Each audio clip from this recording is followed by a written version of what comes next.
বেড়া একটা রং চা দে। দাদু দিতে আসি একটু বোন। ওই বেড়া তোর মাথাত বয়াম এত কোনো টেবিল নাই। ওই দোকানদার একটা দুধ চা দে। দিতে আসি ভাই। ভাই 10 টাকা রাকিস বিড়ি দেন। একটু খারান দাদু দিতে আসি সাড়া বানাইয়া লই।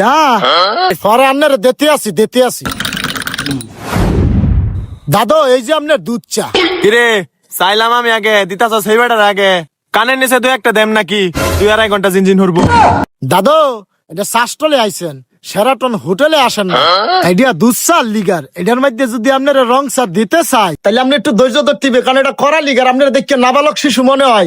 আপনি খাইবেন আপনি ঠিকই, কিন্তু আপনার আউটপুট বন্ধ হয়ে যাবে। বুঝে তুই আমার আউটপুট ইনপুট বুঝাস। আমার রাকিস বিড়ি দে তোরা কাজা পরে আর আমার কামলা বয়ে রইছে খেত। কোন জুন্ডই চা দিমু দাদু, এটা চার দোহাই, অন্য কোনো কিছু না পাইবেন চা। তুই আগে আমারটা বানাইছ আমারে দে। ওই তুই আইছস কইতে রে? আমি আইছি চান্দের দেশে, তুই কইতে আইছ? তাহলে তুই যা তোর চান্দের দেশ।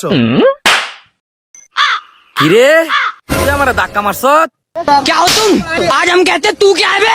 अब तू गया देख। মোর দম ভাঙ্গি লাগি আছে না। আমি আপনাকে দোনো চা দিতে আছি, একটু শান্ত হইন দাদু, একটু শান্ত হইন।